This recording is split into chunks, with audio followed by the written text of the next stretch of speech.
pressure injuries, a bed sore, decubitus ulcer. These are all different names for the same type of injury. And the question is, if your case comes in because someone's in a nursing home and they've developed these pressure injuries, does that mean you have a case? Or is there something you need to look for in the records other than the fact that they have the injury? My name's Saul Gruber, and I'm at Gruber Trial Consulting. We help lawyers all over the country handle their nursing home cases by looking at records, preparing them for depositions, and going forward to trial. And one thing we handle a lot of are pressure injury cases. And when I was in practice, I handled many pressure injury cases. And the first thing we need to address is what you call it.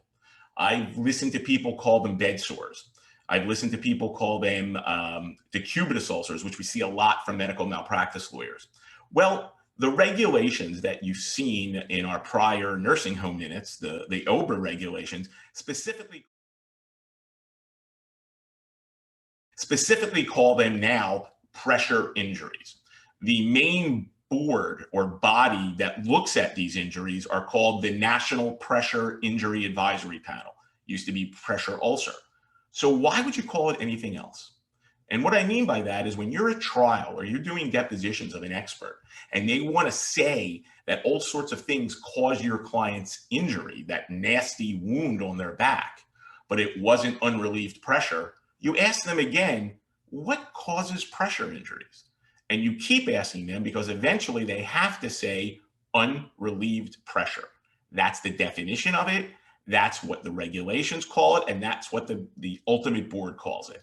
So why would you call it anything else? You want the jury, when they go back to that room to deliberate, to understand that it was the pressure which caused that horrible, infected, smelly, pussy hole in the person's back, not anything else. And yes, you heard me just call it something other than a wound. You want to engage the juror's ability to smell it, engage the juror's ability to see it. A pressure injury, you don't see anything. A rotting, pussy, smelly hole in someone's back, you see. Also, during your deposition, try to find out how large it was. Maybe it's the size of a softball.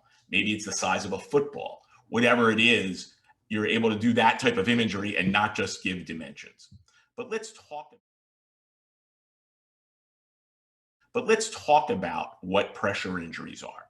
If we look at the regulations, 483.25C and the FTAG 314, what we know is that a resident that comes in without a wound should not get a wound unless it's deemed to be clinically unavoidable. Now, when you break that down, what we know is we have to apply the nursing home lens that I've talked about, right? Assessment, were they assessed properly? Care plan, was a care plan put in place for the problems they have that were assessed? Were proper interventions used? Were they monitored in the nursing notes? And if there's a problem, they have to go back. So when you're looking at a pressure injury case, it's not a case unless you apply that type of lens. But what are you really looking for? Well, what are the comorbidities that make someone a high risk of getting a pressure ulcer? Right? We know there's bad skin, right? That the skin turgor. So you want to look at the skin assessment. We know that nutrition plays a huge part in someone developing a wound. So you have to look at their nutrition assessments and whether a registered dietitian was called in. We know mobility is also a huge part in a resident getting a pressure injury. So we have to look at their mobility, the ADLs. Could they get up on their own? Could they move into bed on their own? Or were they in a wheelchair? If they're in a wheelchair, how long are they in the wheelchair for? Is there a gel cushion? These are all the things you have to look at in both the assessment and the care plan to try to show that the resident was a high risk of getting these wounds and the nursing home didn't realize it. What else do you want to look for? You want to look to see, do they have an end-stage disease, whether it be cancer, kidney disease, things of that nature, because in the dying phase, our skin is more likely to get a wound. So you have to be very knowledgeable and know what's going on with that. Do they have diabetes? right? Because that depends if it's a pressure injury that is on one of the extremities and they're type 2 diabetic, that may be a diabetic foot and not a pressure injury. But these are all the things you have to determine when looking at the chart. Why do I say that? Because when we go to the regulations and the F tags for their definition of an avoidable injury, we have to look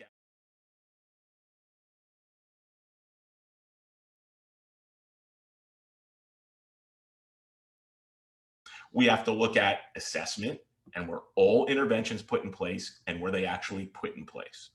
That's how you build a pressure ulcer case. So what is our tip for handling a pressure injury case? First, you better call them pressure injuries. Second, read the F tag 314. Read it, because that will tell you all the different issues that go into whether someone's at risk for wounds.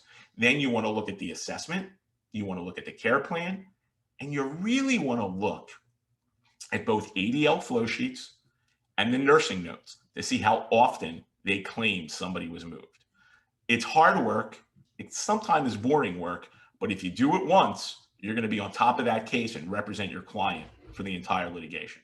Again, I'm Saul Gruber from Gruber Trial Consulting. If you like this nursing home tip, please hit subscribe below so that you can get alerted to all of our videos.